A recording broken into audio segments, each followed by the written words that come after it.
Hello friends, स्वागत है आपका सिलेक्शन ऑडिट में। दोस्तों, आज का जो वीडियो होने वाला है बहुत ही महत्वपूर्ण होने वाला है, क्योंकि आज हम चर्चा करेंगे एनसीईआरटी की क्लास 8 के एसएसटी का आपका यानी कि ज्योग्राफी का चैप्टर 6। जैसा कि आप सभी को पता है कि हम आपको प्रतिदिन एनसीईआरटी का 2 सीरीज चलाते हैं, एक एसएसटी का और एक साइंस का। तो वही एसएसटी के आज का जो पार्ट यानी कि आज जो हम पढ़ेंगे यह आपका क्लास 8 का ज्योग्राफी और चैप्टर की मैं बात करूं तो चैप्टर आपका 6 होगा। ध्यान रखिएगा, एनसीईआरटी के क्लास 8 के ज्योग्राफी का चैप्टर 6 जो कि आपका है मानव संसाधन। दोस्तों, यकीन मानिए बहुत ही इंपॉर्टेंट यह चैप्टर आपके लिए है, और इस चैप्टर से भी आपके एग्जाम में 3 से 4 क्वेश्चन एज इट इज पूछा गया है। ये मैं प्रूफ अपने कल के वीडियो में दूंगा, जब मैं आपको इस चैप्टर से 30 महत्वपूर्ण, ध्यान रखिएगा कि इस चैप्टर से आपको 30 एमसीक्यू सॉल्व करेंगे पूरी व्याख्या के साथ, मैं वहां उसका प्रूफ दूंगा। आज हम इस चैप्टर को समझने की कोशिश करेंगे कि आखिर मानव संसाधन होता क्या है, जनसंख्या घनत्व के बारे में पढ़ेंगे, जनसंख्या के वितरण, जनसंख्या को प्रभावित करने वाले जो कारक होते हैं, सब पे चर्चा करेंगे आज इस वीडियो में। तो चलिए स्टार्ट करते हैं आज का वीडियो। अगर सिलेक्शन लेना है दोस्तों इस बार, क्योंकि आप सभी को पता है कि इस बार जो टीआरई 4 वैकेंसी आ रहा है, इसके बाद इतनी बड़ी वैकेंसी नहीं आने वाली है। तो एक एक क्लास, एक एक चैप्टर आपके लिए बहुत महत्वपूर्ण है आपको सिलेक्शन दिलाने के लिए। तो चलिए सबसे पहले देखते हैं। देखिए, सबसे पहले यहाँ संसाधन दिख रहा होगा, तो आप सभी को पता है कि पहले ही चैप्टर जो कि आपका संसाधन था, उसमें मैं संसाधन 3 प्रकार का बताया था। पहला बताया था प्राकृतिक संसाधन। प्राकृतिक संसाधन क्या होता है कि इस प्रकृति में जितनी सभी वस्तुएं हैं जिसका हम अपने दैनिक जीवन के लिए उपयोग करते हैं, सभी प्राकृतिक संसाधन है। यानी कि जो नेचर से हमें मिलता है, जो भी आवश्यकताएं हैं हमारे पूरा करने के लिए जो नेचर से मिलता है, उसी को हम प्राकृतिक संसाधन कहते हैं। और जो मानव द्वारा बनाया गया है, जैसे ये आपका मोबाइल फोन हो गया, टेबल कुर्सी, जितनी भी पंखा कूलर जितना भी हो गया, ये हमारी आवश्यकताओं को पूर्ति करते हैं और मानव के द्वारा बनाया गया है, उसको मानव संसाधन, मानव निर्मित संसाधन कहते हैं। ठीक है, तो ये 2 प्रकार हुआ संसाधन का। तीसरा, मानव भी दोस्तों खुद एक संसाधन है। यकीन मानिए, नहीं विश्वास है तो आज इस चैप्टर में हम प्रूफ कर देंगे। ठीक है, जैसा कि चैप्टर भी देख रहे हैं, मानव संसाधन यानी कि मानव भी खुद एक संसाधन है। इसीलिए संसाधन के 3 प्रकार। पहला प्राकृतिक संसाधन, दूसरा आपका मानव निर्मित यानी कि मानव ने जितनी भी वस्तुओं को बनाया है अपनी आवश्यकताओं को पूरा करने के लिए, उसको मानव निर्मित संसाधन। और तीसरा मानव संसाधन होता है, यानी कि इंसान भी, लोग भी एक खुद संसाधन है। ठीक है, अब एक बात खुद सोचिए कि प्रकृति का सबसे अच्छा उपयोग आप तभी कर सकते हैं, यानी कि इस नेचर में जितनी भी वस्तुएं हैं प्राकृतिक रूप से, उसको आप अच्छी तरीका से तभी आप इस्तेमाल कर सकते हैं जब आपके पास ऐसा करने का ज्ञान हो, कौशल हो, प्रौद्योगिकी हो यानी कि आईटी हो। तभी आप उस प्रकृति की सभी वस्तुओं का अच्छे तरीके से इस्तेमाल कर सकते हैं। ठीक है, यानी कि इंसान क्या है, मानव क्या है, लोग क्या है, संसाधन है।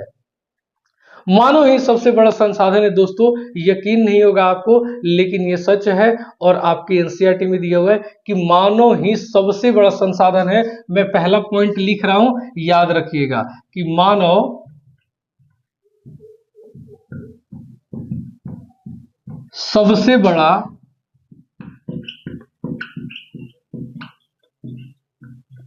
संसाधन है। दोस्तों, मानव संसाधन आपको इतने अच्छे तरीके से बता दूंगा कि आपको कहीं भी पढ़ने की आवश्यकता नहीं पड़ेगी। सिर्फ और सिर्फ पॉइंट के माध्यम से आप नोट्स बना लीजिएगा या वीडियो देखते समय नोट कर लीजिएगा। आपको कहीं पढ़ने की आवश्यकता नहीं पड़ेगी। जब मैं 30 क्वेश्चन आपको सॉल्व कराऊंगा, खटाखट आप आंसर दीजिएगा, यकीन मानिए। और उसी में आपका प्रीवियस ईयर का भी क्वेश्चन रहेगा। तो मानव ही सबसे बड़ा संसाधन है, ये बात आपको पूरी तरीके से पता चल गया, आपको विश्वास हो गया। वे अपनी शारीरिक यानी कि इंसान जो है, जो लोग है, जो मानव है, अपनी शारीरिक और मानसिक क्षमताओं का, यानी कि एक तो हो गया शारीरिक यानी कि फिजिकली, और मानसिक क्षमताओं का उपयोग कर उसे संसाधन में परिवर्तित कर देता है। नेचर में कोई भी चीज है, जब तक आप दिमाग नहीं लगाइएगा, शरीर नहीं लगाइएगा, आप उसका इस्तेमाल नहीं कर सकते हैं। लेकिन जैसे ही आपका शरीर का इन्वॉल्वमेंट हो गया, यानी कि फिजिकली रूप से आप अपियर हो गए या मानसिक रूप से आप उसमें दिमाग लगा दिए, तो वो एक बहुत अच्छा संसाधन बन जाता है। ठीक है, आपको क्या पहले यकीन था, या पहले के आदिम जमाने में लोग ऐसा मानते थे, या उनको ऐसा यकीन था कि मैं अभी मोबाइल में रिकॉर्डिंग कर रहा हूं या मैं लाइव क्लास ले रहा हूं और आप उधर बैठे भारत या विदेश के किसी भी कोने में बैठे आप मुझे एकदम लाइव देख रहे हैं, उसी टाइम पे एग्जैक्ट टाइम पे देख रहे हैं। तो ये सारी चीजें संभव तभी है जब इंसान ने फिजिकल और अपने मानसिक क्षमता का उपयोग किया, इस्तेमाल किया। ठीक है, तो मानव ही सबसे बड़ा संसाधन है, ये आज आपको पता चल जाना चाहिए, यकीन हो जाना चाहिए। अगर अगला बात बताओ कि इसी प्रकार मानव संसाधन ही अंतिम संसाधन है, लिख लीजिएगा कि मानव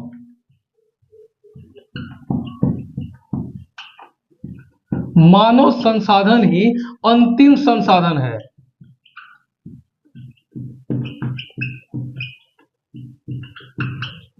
ध्यान रखिएगा, यानी कि इंसान जो है ये संसाधन आपका अंतिम संसाधन है। ठीक है, इसके बाद अब कोई संसाधन नहीं होने वाला है। दोस्तों यकीन मानिए, आपका ये एनसीईआरटी में दिया हुआ है। ठीक है, अगले पॉइंट में बात करें कि मानव संसाधन विश्व में समान रूप से वितरित नहीं है। अभी मैं क्या बोला कि आपका फिजिकली अपीयरेंस हो, आपका मानसिक क्षमता हो, तो बताइए तो हर देश के या हर एक से दूसरे लोगों में समान होता है? तो बिल्कुल नहीं होता है। मेरे सोचने की क्षमता कुछ और है, आपके सोचने की क्षमता कुछ और है। तो खुद सोचिए कि जो मानव संसाधन विश्व में समान रूप से फैला नहीं है। ध्यान रखिएगा कि मानव संसाधन विश्व में समान रूप से वितरित नहीं है।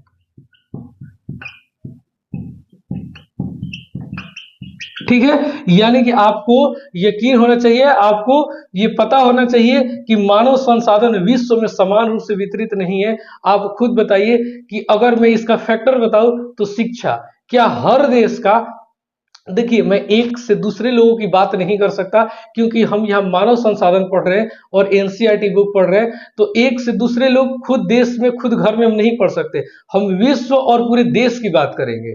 तो खुद बताइए कि जो मानव संसाधन विश्व में समान रूप से वितरित नहीं है, खुद सोचिए कि भारत देश की जो शिक्षा है दूसरे देश की जो शिक्षा है क्या समान है? तो बिल्कुल नहीं। भारत देश की जो जनसंख्या है किसी और देश की जनसंख्या समान है? तो बिल्कुल नहीं। तो आप खुद बताइए कि आपका जनसंख्या भी प्रभावित करता है मानव संसाधन का, यानी कि जनसंख्या बढ़ेगा तो मानव संसाधन भी बढ़ जाता है, यानी कि शिक्षा भी प्रभावित करता है आपका, यानी कि विश्व में ये समान रूप से नहीं फैला हुआ है। हर देश की अपनी अलग कौशल है, अपना अलग प्रौद्योगिकी की, यानी कि आईटी, कुछ देश आईटी सेक्टर में बहुत ज्यादा आगे है हमारे देश से भी। तो ये समान रूप से नहीं फैला हुआ है मानव संसाधन। अगर मैं भारत के बताऊं तो भारत में आपको भारत के अधीन एक मानव संसाधन मंत्रालय बनाया गया है। आप जरूर नोट कीजिएगा कि भारत सरकार द्वारा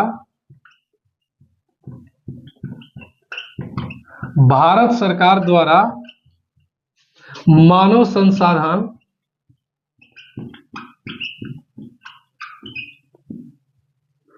मंत्रालय,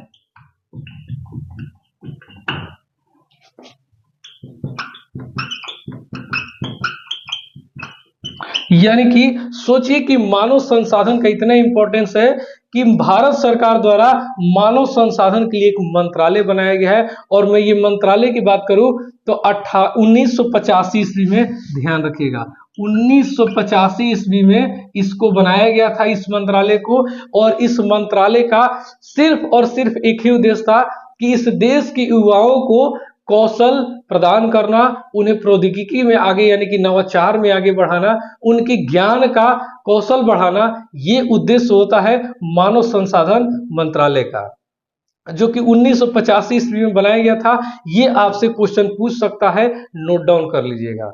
ठीक है, यानी कि 1950 में बनाया गया था। इससे पता चल गया होगा कि मानव यानी कि जो लोग हैं देश के लिए कितने महत्वपूर्ण हैं, यानी कि मैं और आप इस देश के लिए कितने महत्वपूर्ण हैं, इसी से आपको पता चल गया होगा। यानी कि भारत सरकार द्वारा एक देखिए योजना भी बनाया गया है। मैं पहले लाइन को मिटाना चाहता हूं जो कि बहुत इंपॉर्टेंट है।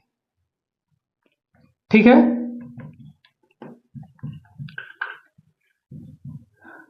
योजना का नाम है प्रधानमंत्री कौशल विकास योजना, पीके, कौशल विकास योजना। एक प्रधानमंत्री द्वारा युवाओं के लिए इस मंत्रालय के लिए एक आपका योजना चलाया गया है। उस योजना का नाम है प्रधानमंत्री कौशल विकास योजना, जो कि 2015 में स्टार्ट किया गया था। कब?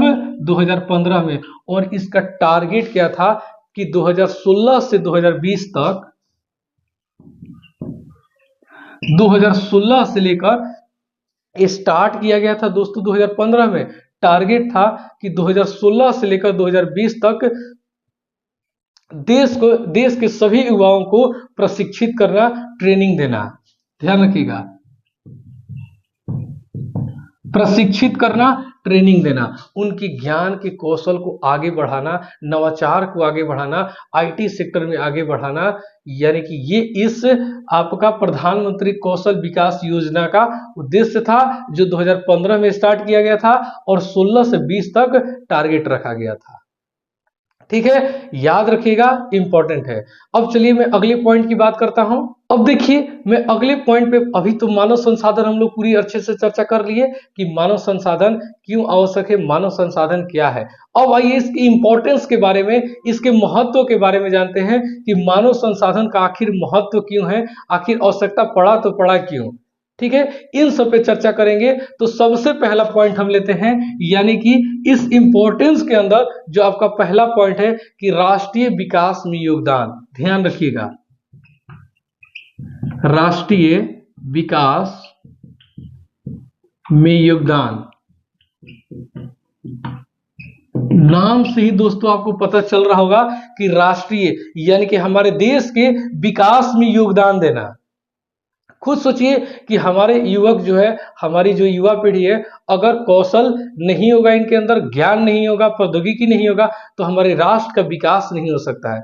अब सोचिए इसी का दिन है कि हमारी जो आज की पीढ़ी है कितनी आगे है और कितना डेवलप है। ठीक है, यानी कि किसी भी देश का विकास, ध्यान रखिएगा, चाहे ये भारत देश हो या कोई भी देश हो, किसी भी देश का विकास उसके मानव संसाधन की शिक्षा, ध्यान रखिएगा मैं पॉइंट लिख दे रहा हूं, शिक्षा, स्वास्थ्य, यानी कि किसी भी देश की विकास उसके मानव संसाधन की शिक्षा हो गया, स्वास्थ्य हो गया और कौशल पर निर्भर करता है दोस्तों। ध्यान रखिएगा, और कौशल, यही तीनों चीज होगा तभी आपका जो राष्ट्र है, आपका जो देश है आगे बढ़ेगा, आपके देश का विकास होगा। यही तीन फैक्टर करता है कि एजुकेशन हो, हेल्थ हो और आपके अंदर कौशल हो।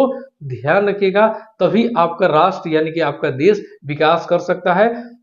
अगले मैं पॉइंट की बात करूं, इंपॉर्टेंस तो पता चल गया। अगले इंपॉर्टेंस में मैं चर्चा करूं उत्पादकता में वृद्धि। उत्पादकता में वृद्धि, देखिए दोस्तों ये आपका सारा नोट्स एनसीईआरटी का है, जो कि हैंड रिटेन बनाया गया है। ये मैं खुद से बनाया हूं एनसीईआरटी को पढ़कर और उसमें से सारे पॉइंट को निकालकर। ठीक है, बिल्कुल अच्छे से पढ़िएगा, ये सारा पॉइंट आपको एनसीईआरटी में दिया हुआ है।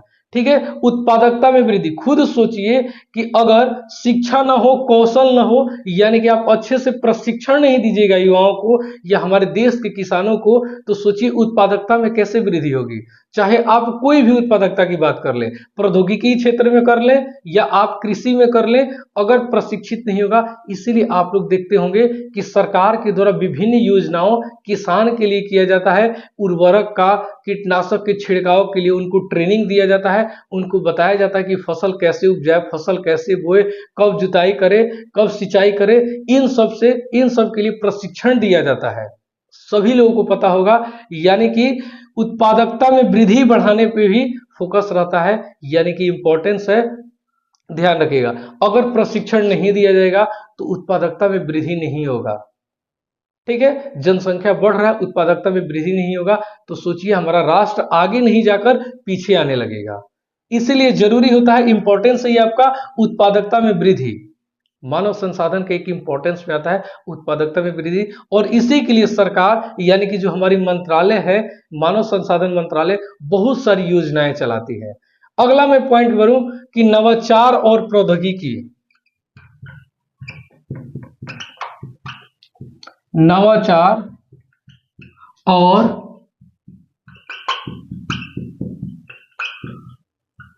प्रौद्योगिकी की यानी कि आईटी सेक्टर में आपका सुधार करना, प्रौद्योगिकी में सुधार करना।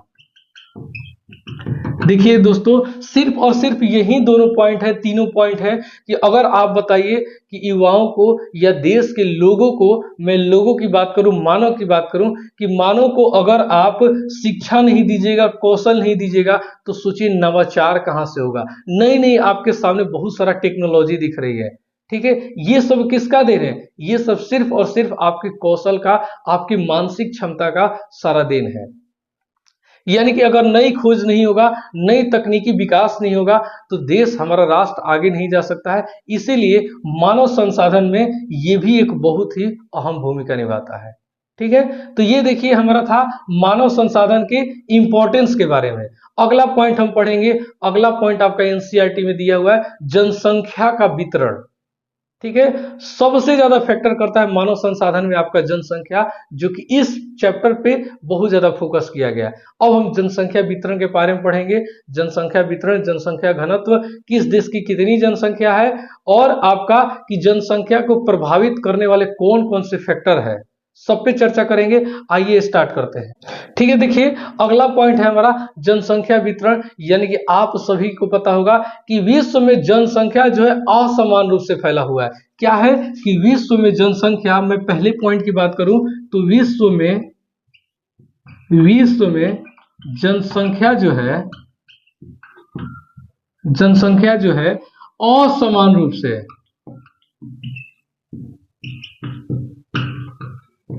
असमान रूप से फैला है।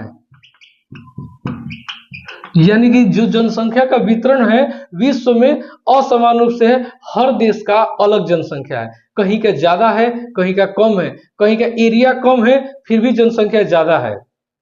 ठीक है, तो आपका सबसे पहला पॉइंट है कि विश्व में जनसंख्या असमान रूप से फैला हुआ है। अगर मैं बात करूं कि विश्व की कुल जनसंख्या का लगभग 3/4, ध्यान रखिएगा कि विश्व की जनसंख्या का मैं बात कर रहा हूं, विश्व की जनसंख्या का 3/4 जो भाग है आपका सिर्फ 2 महाद्वीप में स्थित है।